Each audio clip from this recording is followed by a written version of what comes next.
시청자 여러분 안녕하십니까? 12월 9일 화요일 매일신문 영상뉴스입니다. 내년 초 대구시 인사 규모에 대한 관심이 높아지고 있습니다. 특히 간부급 인사가 늘 것이라는 전망이 나오고 있습니다. 권영진 대구시장이 취임 후 구군 교류도 하지 않기로 해 간부급 인사가 소폭 인사에 그칠 것으로 예상됐지만 의외로 증폭이 될 수도 있다는 전망이 나오고 있습니다. 우선 권오춘 자치행정국장과 안철민 건설본부장, 안용무 도시철도 건설본부장 등 3명이 명예퇴직을 신청할 것으로 보입니다. 현재 김철섭, 김대권, 백이철 등 행정직 3급 간부 공무원 3명이 교육에서 복귀하고 또 2~3명이 새로 교육에 들어갈 것으로 예상됩니다. 여기에다 현재 시 국장급 중 몇몇 자리에 대한 보직 인사설도 나오고 있어 간부 인사폭이 더 늘어날 가능성도 있습니다.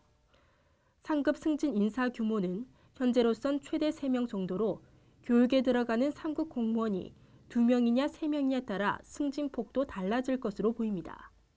달리던 시내버스에서 운전기사와 시비를 벌이다 운전기사의 목을 흉기로 찌른 여성 승객이 경찰에 붙잡혔습니다. 자칫하면 아찔한 대형 사고로 이어질 뻔했습니다. 대구 동부경찰서는 8일 시내버스를 운행 중인 운전기사 허모 씨의 목을 손톱깎이용 칼로 그은 혐의로 29살 김모 씨를 붙잡아 조사하고 있습니다. 김 씨는 이날 오전 9시 24분쯤 대구시 동구 방총로 한 길가를 달리던 시내버스에서 운전기사 허 씨와 시비 도중 허 씨의 목을 손톱깎이에 부착된 접이용 칼로 한 차례 그은 혐의를 받고 있습니다. 경찰은 시비가 붙자 운전기사가 길가에 버스를 세우고 말다툼을 벌였다는 목격자들의 진술에 따라 정확한 사건 경위를 조사하고 있습니다.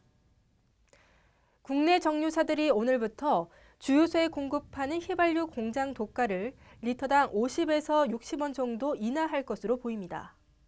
SK에너지와 GS칼텍스, 현대오일뱅크, S오일 등 정유사들은 매주 화요일 0시를 기준으로 한 주간의 공장 도가를 공개합니다.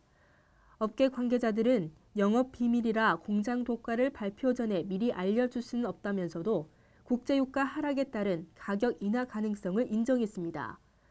인하폭은 국제유가 하락세를 반영해 50에서 60원 정도로 예상됩니다.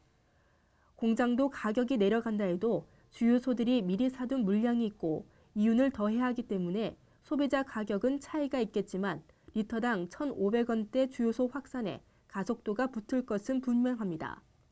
한국석유공사 유가정보시스템 오피넷에 따르면 어제 오전 11시 기준 전국 휘발유 평균 판매가는 리터당 1,691원대이며 1,500원대 주유소는 339곳입니다. 내년부터 쌀밭 농업집불금이 확대됩니다. 내년부터 쌀소득 보전 고정집불금이 올해보다 10만 원 인상된 100만 원이 지급됩니다. 이에 따라 도내 12만 9천 농가가 올해보다 평균 14만 원가량 집불금을 더 받게 됩니다.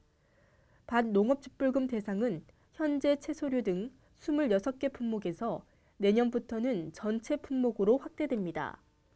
내년에 26개 품목에 대해선 올해와 마찬가지로 40만 원, 26개 품목 외에는 25만 원이 각각 지급됩니다.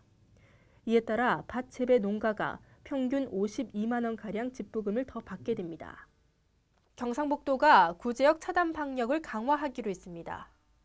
경상북도는 구제역 발생지 인접 시군인 김천과 영주, 상주 등 6개 시군에서 긴급 방역대책 회의를 열고 구제역 예방접종과 방역 실태를 점검하고 농장 단위 차단 방역을 강화하고 있습니다.